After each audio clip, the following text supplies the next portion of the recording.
లేకపోతే కాంట్రాక్ట్ కార్మికుల పేరుతో ఉన్నారు. అప్పుడు మన కేసీఆర్ గారు అప్పుడు మంచి మాట చెప్పాడు, మనం తెలంగాణ అధికారంలోకి వస్తే దగ్గర నుంచి కాంట్రాక్ట్ కార్మికుల పదవే వినపడదు, అవుట్ సోర్సింగ్ పేరే వినపడదు అని చెప్పారు. మా దగ్గర కూడా మా సింగరేణిలో కూడా చెప్పారు. మేము అంత నిజమే అనుకున్నాం. సరే ఆయన చేయలేకపోయి ఉండొచ్చు, నేనేం తప్పట్ను. ఇప్పుడు మీరేం ఆ మాట అవుట్ సోర్సింగ్ అనే పదం ఉండదు, లేకపోతే కాంట్రాక్ట్ కార్మికుల పదం ఉండదని మీరేం చెప్పలేదు. కానీ మా కోరిక ఏంటంటే, చిన్న చిన్నగా వాళ్ళందరూ రెగ్యులైజ్ చేయాలి. ఆలోపు మినిమం వేజ్ ఈ మధ్య ఇంతకుముందు వీరి కాలంలో 17,000 18,000 జీవో వచ్చింది.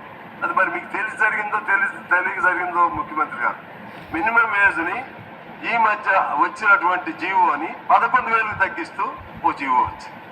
మరి మీకు ఐడియా ఉందో లేదో దయచేసి పరిశీలన చేయాలని కోరుతున్నాను. 17,000-18,000 ఉన్న మినిమం వేజ్ బోర్డు వాళ్ళ మినిమం వేజ్ 11,000 తగ్గింది. అందువలన ఇటువంటి వాళ్ళ చిన్నగా మీరు రెగ్యులైజ్ చేయడానికి ప్రయత్నం చేయాలి. అంటే 73 రకాల పనులు ఉంటాయి. 1,20,00,000 మంది ఇందులో ఉన్నారు. 18,000 నుంచి 11,000 తగ్గిస్తూ జీవో వచ్చింది. 1,20,00,000 మందికి అది వాళ్ళ జీవితాల మీద అది ప్రభావం చూపెట్టబోతుంది. ఇవాళ మధ్యాహ్నం భోజనం వర్కర్స్ ఉన్నారండి, నెలకు 3,000 జీతం వాళ్ళకి. ఆశా వర్కర్స్ నెలకు 9,750. విఓఏలు గ్రామ దీపికలు వాళ్ళని 5,000. శ్రీనిధి 9,000. గ్రామ పంచాయతీ కార్మికులు 8,600 వాళ్ళ జీతాలు చెప్తున్నాను అధ్యక్ష. మున్సిపల్ కార్మికులు 10,000 నుంచి 20,000. అంగన్వాడీ 17,000. అదేవిధంగా వాళ్ళకి మినిమం 18,000 ఇస్తామని మన మేనిఫెస్టోలో కూడా పెట్టాము. అలాగే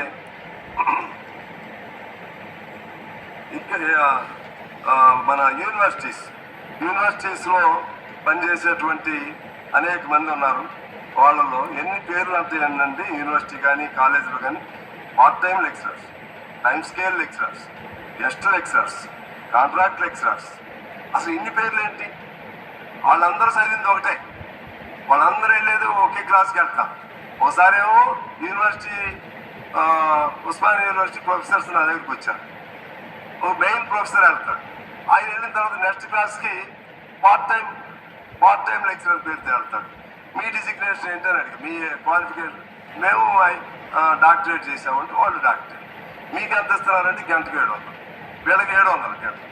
వాళ్ళదేమో 3 లక్షలు 2.5 లక్షలు. అంటే ఈ డిస్పారిటీస్ని తొలగించవలసిన అవసరం ఉంది.